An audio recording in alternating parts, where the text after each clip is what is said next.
Can you hear it? Okay.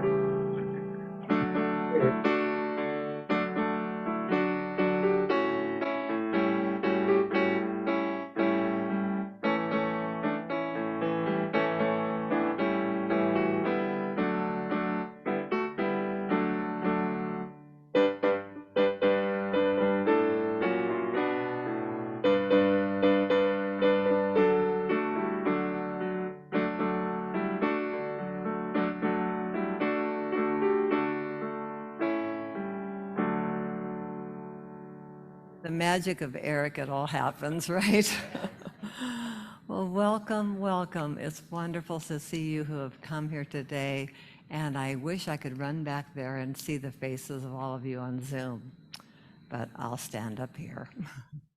Well, we know who you are. You are a child of God. And you know, I struggle with thinking of the idea that we are all divine until I reframe it and realize God is the vine and we are the branches, or his children, if you'd like to phrase it that way. And therefore, we are of him, of the vine, or divine. So it just works out. It's pretty neat, isn't it? And as his children, we have his DNA and can grow into following his pattern. There are no accidents. We are all here by divine appointment. And when we acknowledge that we are all in our right place, it certainly takes a lot of judgments out of the equation, doesn't it? I remember Reverend Phil Pearson even affirming that someone who had chosen to play golf on a Sunday was in his right place. Well, we never know who we are going to bless wherever we are. Wherever we are, God is. He is ever present in our lives, and we are so blessed to bring that consciousness together, whether we are on Zoom or in person. And if you'd like to know more about us, please check out our website at capitalcityunity.org, where you will find a link to our past meditations and lessons on YouTube. And you can also find us on email by writing to us. It always leaves it out on my script. I have to fill it in and remember with my mind, capitalcityunity.org. Thank you. No, at Gmail. I'm sorry, it's at Gmail. And you can be placed on our mailing list or to have a request of prayer. And we're so happy to have Jackie as our prayer chaplain, who will be here to pray with you after the service. Or for those of you on Zoom, she will even pray with you over the phone. Speaking of Jackie, I want all of us to remember her in prayer as she goes in for a surgical procedure on the 8th. We know that all things work together for good, and we claim peace of mind for you today and all week. The flow of the service is pretty routine. One of these days I have a vision of just throwing away my script and being in the moment, but haven't risked that yet. So we'll have the reading of the daily word. We'll have the blessing of the names of us and the pets in the prayer box. And we'll have our announcements. And our meditation song, if you want to get ready for your songbook, is on page 88, Sweet Hour of Prayer. And we'll have our meditation followed by our guest speaker, Marty Keller. We are so blessed to have Marty Keller with us today. You know, we often don't know how much we miss something or someone until there is an absence.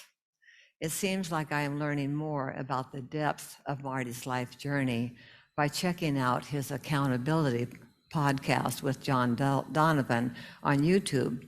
Marty is a busy guy, helping so many others deal with their journeys from a number of addictions, and I look forward to hearing his words of wisdom here today. And then his talk will be followed by the song, It's a Special Day. No, we changed that. There's going to be a song that Eric is going to beam up for us. And it's going to be, it is all is well with my soul. It is well with my soul. And our closing prayer will be, let there be peace on earth. And then we will join in the prayer of protection. So today's daily word is ease. It's not always easy to be up here.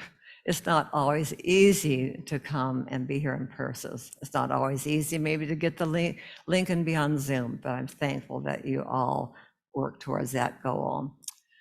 Beholding God in every circumstance helps me know ease. It is easy for me to find God in the glory of a sunrise and in the laughter of children, and to feel God's love as I get together with friends or family. Wherever there is wonder, joy, or fellowship, God is surely present.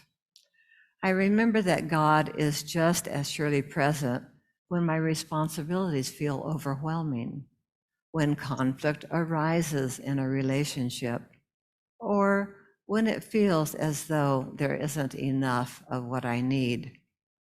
If I begin to feel tense, fearful, or frustrated, I remember that wisdom, love, understanding, and strength, all of the divine qualities that live within me, are ready to help me handle any challenge. Assured by my awareness of God's presence, I move with ease and grace through whatever this day brings. Those who listen to me will be secure and will live at ease without dread of disaster. And that's from Proverbs, 1st chapter, 33rd verse. Reflecting back on that, beholding God in every circumstance helps me know ease. And it is in this consciousness of togetherness that we bless the names of the people and pets in the prayer box and those prayer requests that you have on your hearts. Knowing as we speak our affirmations and pray today, we hold each prayer in that healing and magnificent light of peace. We share our love and kindness through our prayers. Dear Father, Mother God, thank you. Thank you for every blessing in our lives. We are thankful for every miracle, for each moment that gives us the choice to reveal our true nature, to know we are one with you and with each other. We center ourselves in the divine presence of God as we reach out with healing love and goodness to anyone who may be hurting. When we cannot physically be with someone, we know the truth of divine compassion and healing and affirm your loving presence in each person on this planet. May every soul in this moment know the peace that passes understanding, that we are all children of God, and that each of us is loved beyond measure, and love always prevails. And now I invite you to repeat our affirmations after me. There is only one presence, one power, and one love active in my life. God, the good, omnipotent. Can you repeat that? There is only one presence, one power, and one love active in my life. God, the good, omnipotent. And there is only one presence, one power, and one love active in your life. God, the good, omnipotent. Together? There is only one presence, one power, and one love active in your life. God, the good, omnipotent. There is only one presence, one power, and one love active in this ministry. God, the good, omnipotent. Together, there is only one presence, one power, and one love active in this ministry. God, the good, omnipotent. And it's so wonderful that there is only one presence, one power, and one love active in the world today. God, the good, omnipotent. And together, there is only one presence, one power, and one love active in the world today, God, the good, omnipotent. And teach us, O Father, the value of opening our eyes, our ears, and our mouths to express your love with ease. Wow, this is so fun. This is supposed to be fun. It's just wonderful to be together, isn't it? And so for some announcements, I talked to Karen this morning, and she let us know that we all have a voice, and it's expressed in this book here, and the world needs your voice. So you might want to check that out. We also have additional copies of the Daily Word available at the bookcase. And of course, we still have Phil's book somewhere. Oh, it's buried here. We don't bury it, right? I love his book. It's just wonderful. And some of the copies of his book, putting it all together. And it's just such a beautiful book of how so much is coming together in the world, whether it's different religions or different thoughts or whatever's going on. It's all kind of raising our consciousness to be together as one. So I recommend that book. And Marty's here with us, and he always talks about the advantages of following the golden key. And this is also complimentary. And last but not least, I'm donating 2 of my books, and it's just a free will offering. If there's something you'd like to contribute to the church, I have 2 copies back there for you. And next week, we will have Mark Hicks back with us, and he is a dynamic person, so we're looking forward to that. As I thought about the service and read through the Wings of Song hymn book, I was amazed once again about the depth of wisdom in all of these songs. You know, it's easy to select some of our favorites, but all of them are worth reading at your leisure. Anytime you want to lift up your spirit, just pick up that song book and start reading those words and those verses. It's just amazing. Certainly our time together is a sweet hour of prayer, isn't it? We're usually here for an hour from 10 to 11. It is something we love to do. Pray for others and ourselves and be reminded of who we are. It brings peace, goodwill, and conscious power. I hope as we sing this song that the words will resonate with you as well. And I've asked Eric to leave us on the mic. And Marty, can you join me? And this way we can all sing, whether it's loud or soft, it doesn't matter. We want to sing loud enough so that the people who are on Zoom who might not have a book will hear the words. Okay, Sharon.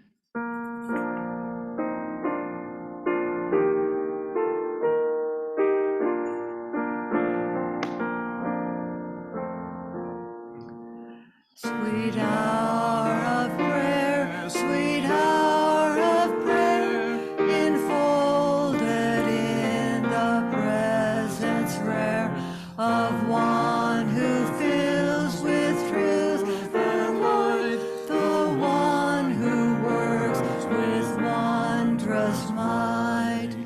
The stillness of this silent hour brings peace, goodwill, and conscious power.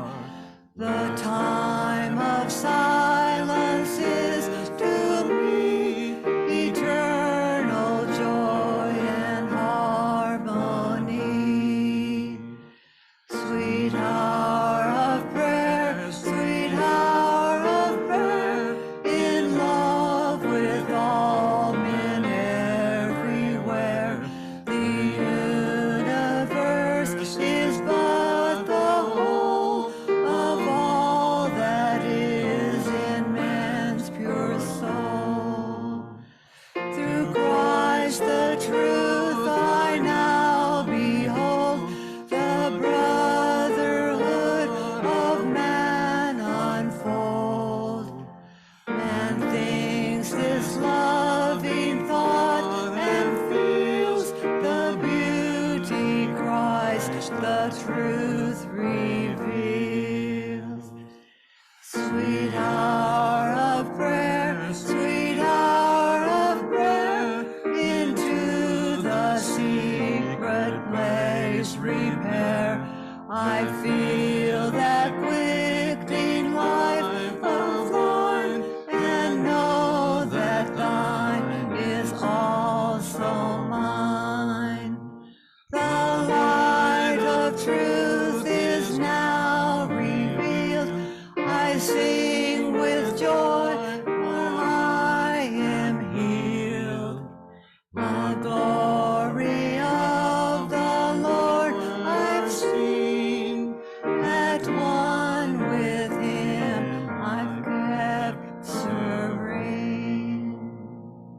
Thank you, Marty.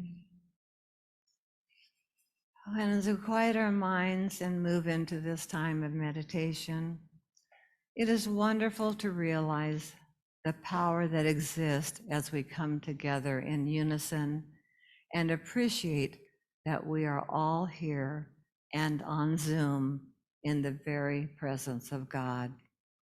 We are together, yet we are each in our own holy space as we go within and know that wherever we are, God is. He is ever present, and we are never alone. I invite you to appreciate your own space, your own thoughts, and the special way you lay down any thoughts that keep you from being present. Yesterday is gone. Tomorrow has not shown itself yet. And this is the only moment there is. It may help you to relax your body and release any tension that need not be. Assume any position which is comfortable for you. There are no rules. You might want to sit up straight, rest your hands on your lap, and let your feet feel the ground beneath you, or not. Breathing is a wonderful way to circulate the good in your life. Take in a deep breath and imagine you have the power to bring into your life just what you need. It is waiting for you. Hold these gifts in your heart before you release your breath, and then take in another breath. Continue to repeat these breaths as I say the words from another beautiful song you might know. We used to sing, "Let it breathe on me, let it breathe on me. Let the breath of God now breathe on me. Let it breathe on me, let it breathe on me. Let the breath of God now breathe on me." And then I think it is also possible to see this internally as we say, "Let it breathe in me. Let it breathe in me. Let the breath of God now breathe in me." And finally, we can affirm, "Let it breathe through me. Let it breathe through me. Let the breath of God now breathe through me." We are all indeed channels of God's love, and as His Spirit comes on us, and then in us, and finally through us, there is no limit to how we can be an instrument of peace, love, and kindness. In the silence is another song we sing.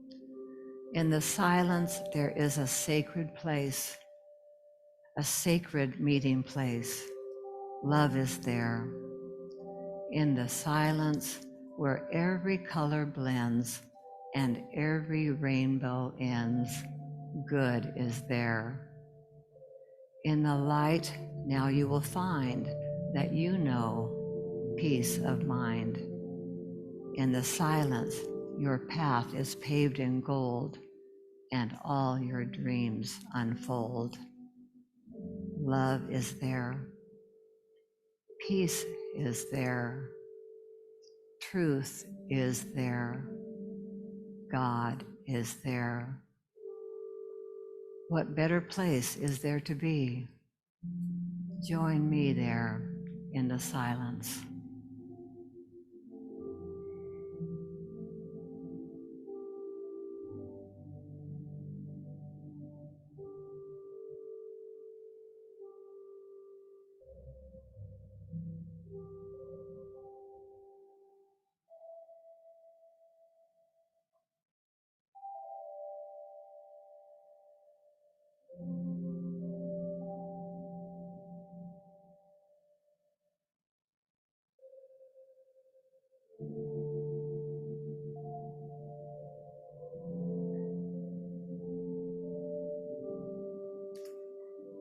And as you bring your awareness back to this room or your room at home, continue to know you are in your right place as we continue this service with a timely message from our guest speaker and former principal speaker, Marty Keller.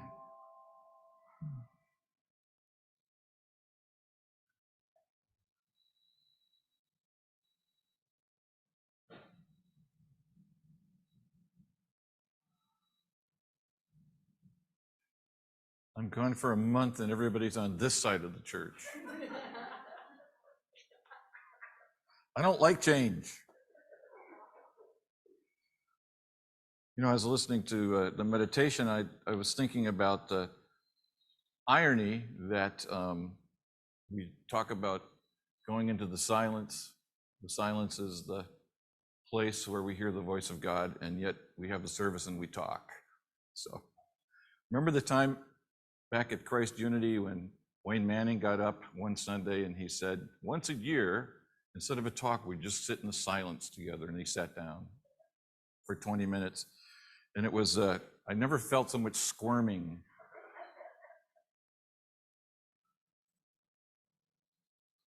Well, it's good to be back. So thank you for having me. And it's a very important day for me today, a very special day, because I want to start today's remarks by paying tribute to our dear friend Gordon Sacker. As most of us know, Gordon was our sound guy for 3 years, starting in 2018, after Bob Cars left, and Tom Nielsen, who took over from Bob, came up and started doing the meditations on the platform. And Gordon used to sit back there where Eric is now and run the soundboard for the Sunday service.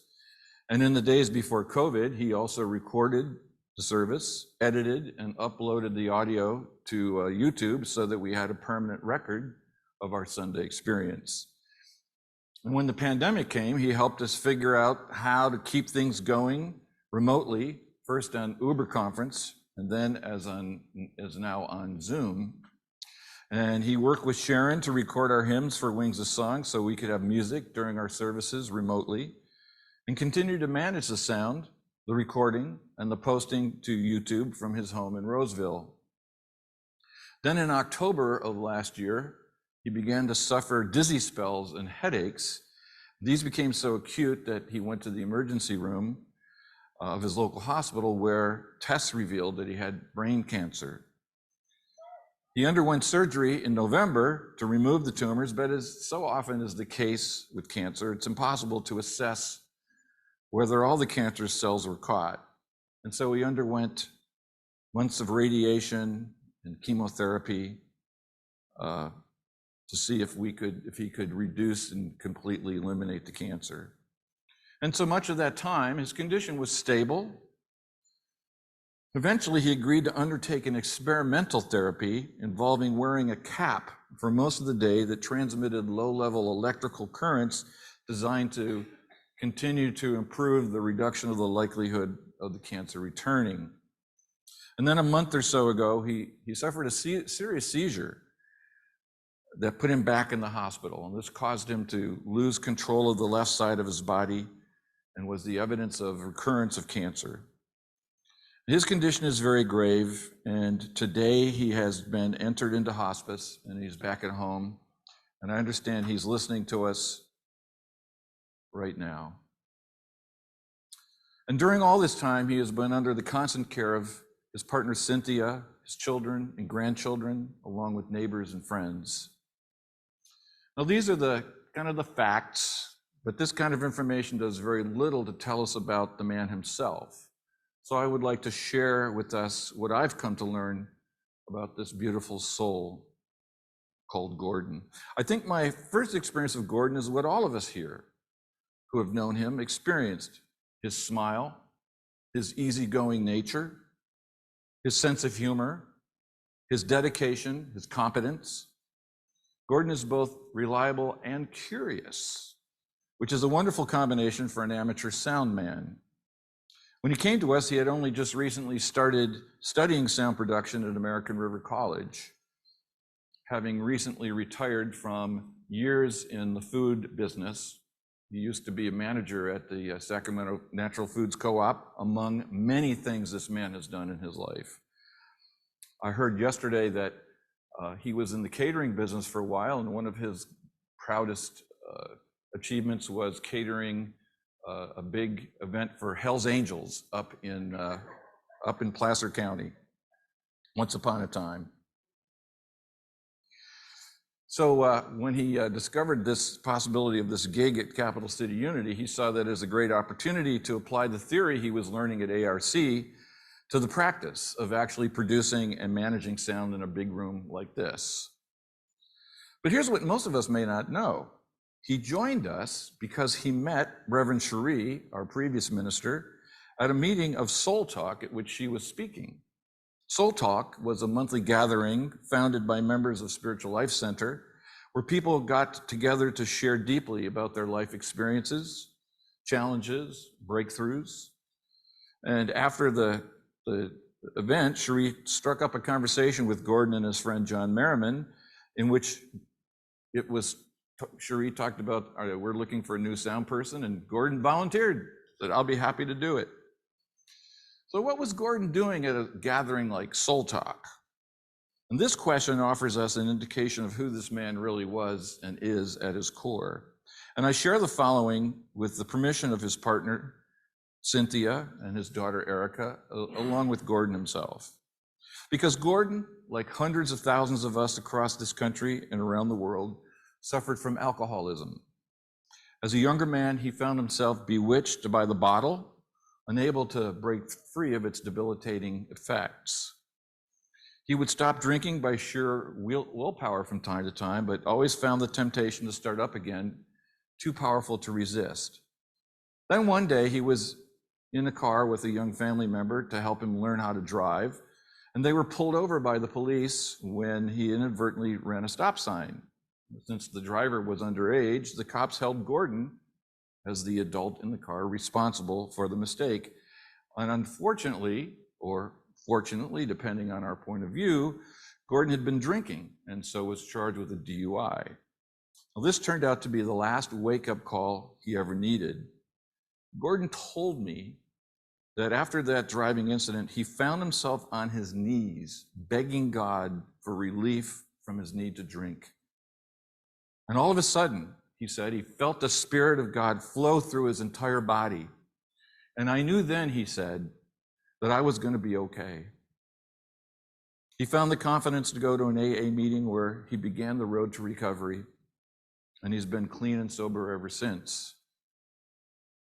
Now, for Gordon, as for many millions of people, Alcoholics Anonymous is not just a fellowship that supported his sobriety, but also a channel to deepening his contact with God that had changed everything in his life.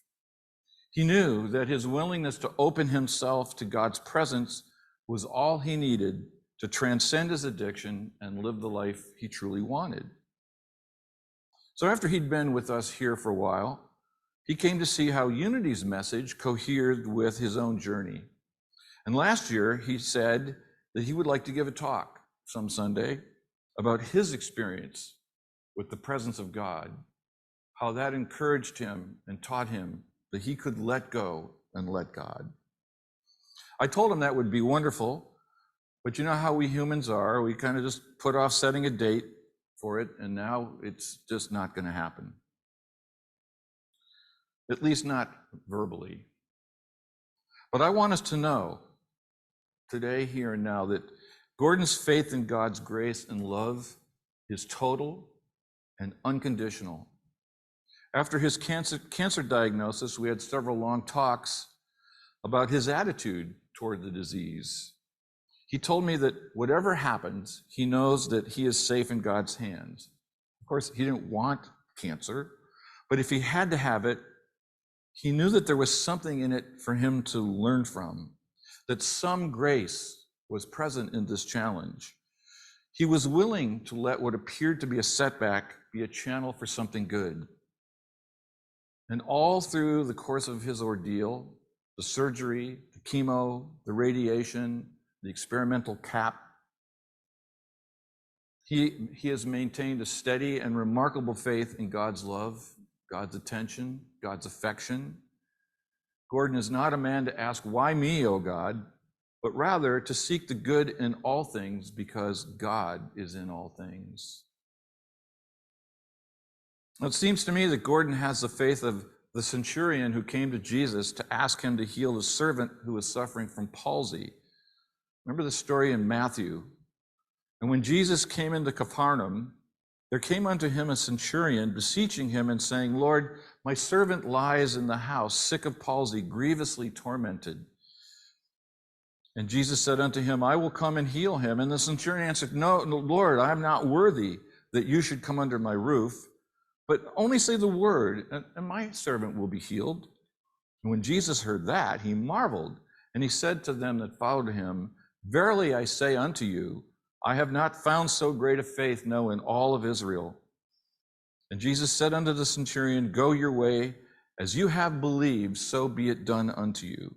And the servant was healed in that hour. Now, like the centurion in the story, Gordon would not consider himself to be someone special. Gordon is a very humble man, happy to be who he is, grateful for the people and the opportunities in his life, ready to explore these to find the good and the fun in everything. Go your way, as you have believed, so be it done unto you. This is the story of Gordon's faith, Gordon's life, and Gordon as an example for each of us. In unity, we accept the metaphysical truth that Jesus represents every human being, that the way he lived his life shows the way for all of us. In our friend Gordon, we can see this profound fact demonstrated in human form right before our eyes. And what is true for Jesus, what is true for Gordon, is true for us all. We are, every one of us, in Eric Butterworth's insightful words, the eachness of the allness of God. But because we are born, in Emily Cady's words, believing ourselves to be in bondage to the flesh and to the things of the flesh, we often find it hard to feel the truth of the indwelling Christ.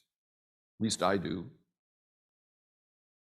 There is nothing more powerful to demonstrate to ourselves how this belief in bondage works than our addictions, whether to alcohol or to other drugs, to work, to sex, to spending money, to remaining in miserable relationships. Our addictions are embodied compulsions, things of the flesh, and as such seem to weigh us down in apathy or despair. We can feel stuck in a cycle of misery and disease. Now, the 12 steps of Alcoholics Anonymous begin with this assertion: we admitted we were powerless over alcohol, that our lives had become unmanageable. All transcendence of the belief that the human condition is a dreary prison begins with acceptance of the reality that we find ourselves in the moment. For most of us, this means some version of this first step of AA. I admit I have no power over the condition I'm afflicted with. I admit I'm stuck in addiction, unhappiness, anger, fear, criticism. And we do this with great courage, for we are willing to see ourselves just as we are, warts and all, without blame, without judgment. Now, Gordon's a man willing to live in and enjoy every moment. He learned to face today's reality and leave tomorrow to itself. You might say that knowing he was beloved of God, he reveled in reality. And the next two steps of AA indicate the way to rising above the power that the addiction, the condition, seems to have over us. Number two, we came to believe that a power greater than ourselves could restore us to sanity. Number three, made a decision to turn our will and our lives over to the care of God as we understood God. Now, for most of us, there is nothing so humbling as to admit we cannot control the conditions of our lives. We like to pride ourselves on being in charge, of knowing what to do, of making the right decisions for our lives. And so when we confront something that mocks this pride, we find it difficult to humble ourselves before the uncontrollable event or activity. But as the AA 12 steps remind us, just as our New Thought founders remind us, as Jesus himself reminds us, we have the choice to just let go and let God. And even though our old thought habits urge us not to do this, don't do that, don't let go, urge us to double down and try even harder the things that haven't worked before, how sweet it is to just let go. Our very bodies sigh with relief when we turn our problems over to God and stop fighting our inability to control things. We sang about how this experience feels at the start of meditation in Sweet Hour of Prayer. When we let go and let God, we sang in the last verse, "The light of truth is now revealed. I sing with joy, for I am healed. The glory of the Lord I've seen. At one with him, I'm kept serene." This is not just a thought. This is not an intellectual concept. This is a physical embodiment. I sing with joy, for I am healed. But humbling ourselves by letting go and letting God is, for most of us, not a one-time event. The resistance that manifests in addictions and compulsions, in endemic fear and doubt, is rooted deep in our bodies and in our history. The very neural structures of our brains have been configured in childhood to manifest this resistance, so much so that we subconsciously identify with it. We think we are our problems. We think we are our addictions. We think we are the negative conditions. Talk to any recovering alcoholic about the persistent desire to drink in the face of the evidence that drinking is destructive, and you will get a sense of the power that belief in bondage to the flesh through addiction exudes. And so it takes another kind of persistence to create a different relationship with ourselves and our human compulsions, a relationship of love, acceptance, and expectation of something new. We do this by committing to practice our steps of recovery every day, every hour, every minute, if necessary. Knowing that we are the eachness of the allness of God is not enough in the face of our human weakness, but embracing that weakness, owning it, blessing it, and then turning it over to God requires daily attention. Scott Peck, author of the great book, The Road Less Traveled, once said that today's church is in the 12-step movement. By that he meant that meetings of those fellowships are places where practitioners can share with each other their struggles and their breakthroughs. There we can open ourselves to share our deeper, most shameful secrets and find sacred healing in the support of fellow addicts. Now, there's a 12-step meeting available every hour of the day, and with Zoom, one can attend meetings around the world. We do not have to, nor should we, do this rich spiritual work alone. We need each other. We need each other to help us let go and let God. We come to depend upon the eachness of the allness that we see in one another when we cannot see it in ourselves. But as I've learned from Gordon, and as I've learned from my own struggles, we can let go and rest in God's loving arms 24/7. We can, with practice and patience, come to feel ourselves safe and secure from all alarms. We can trust in God in this and every moment of our lives. Let us today find inspiration in the example of our brother Gordon, lying in his bed in Roseville, facing the last moments of his life.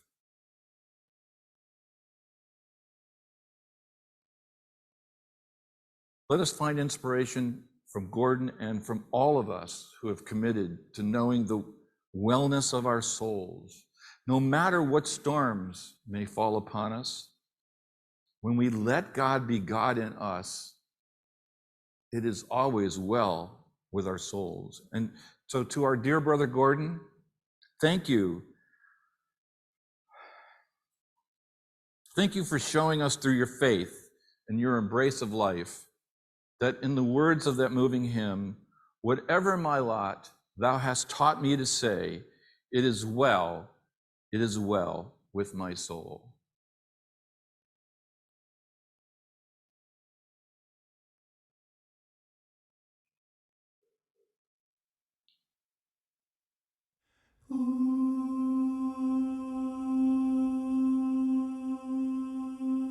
When peace like a river attendeth my way, when sorrows like sea billows roll,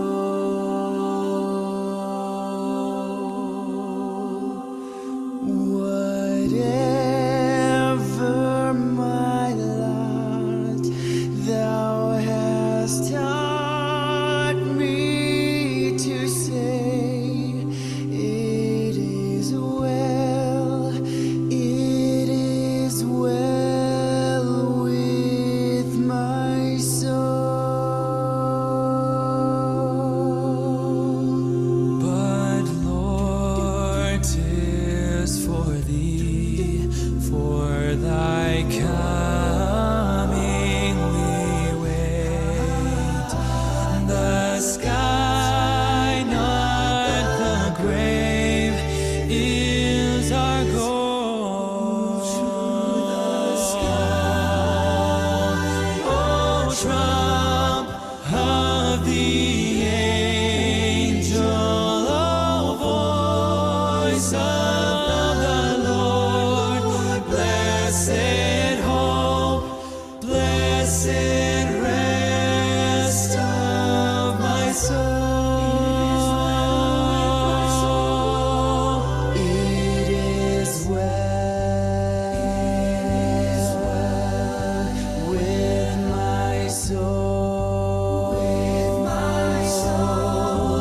It is well with my soul.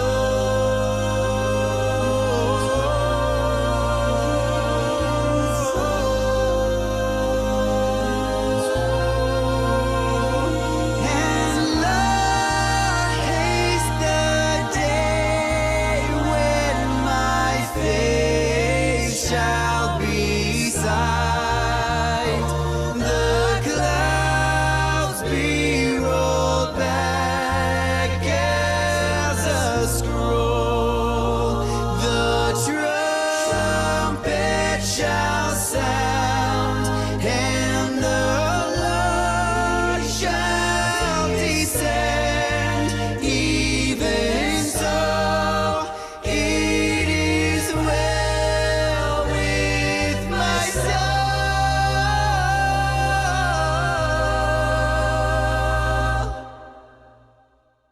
It is well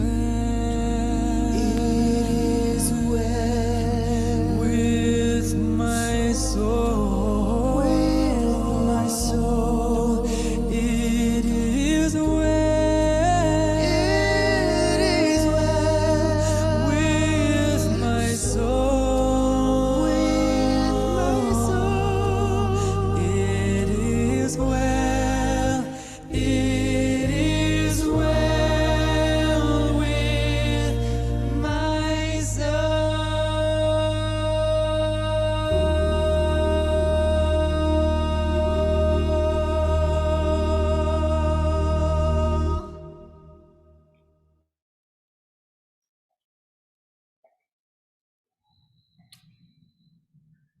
Thank you.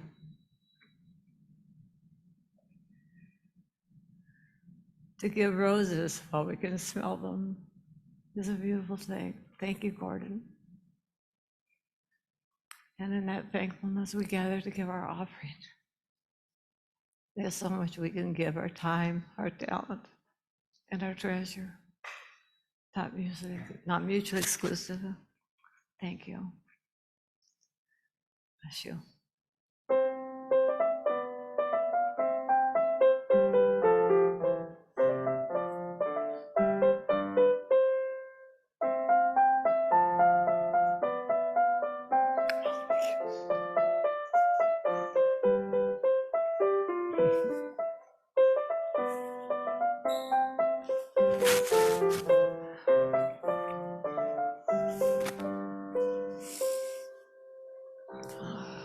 And because we give in love, because we love to give, we bless this offering wherever it needs to go for whatever reason. Thank you for being here, Catherine. Well, it didn't help my emotional state today to realize that that song was sung at my father's funeral. And I don't think there's anything that any of us want more, to have it be well with her soul. And we all have that. Thank you for being here on Zoom and in person. So let's gather into a circle of family that we are and sing our closing prayer, which is let there be peace on earth. Marty, can you do the prayer of protection?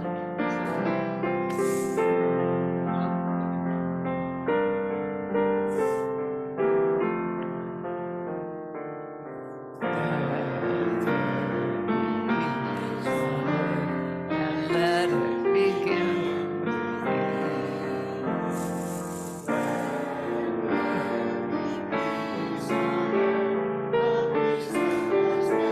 To be our family, all are we.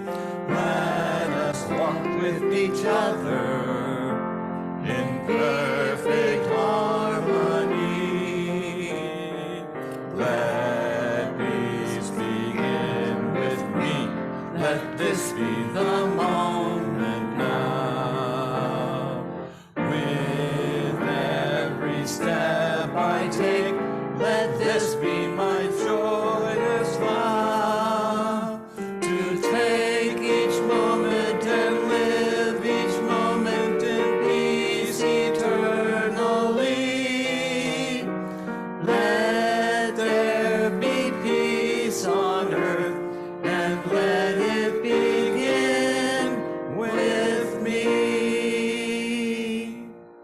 And keeping our brother Gordon in mind and all those that are facing transition, we say our prayer for protection together. The light of God surrounds us. The love of God enfolds us. The power of God protects us. The presence of God watches over us. Wherever we are, God is.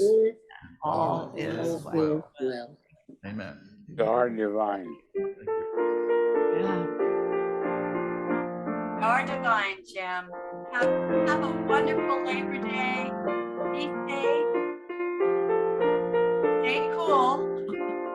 Another important thing.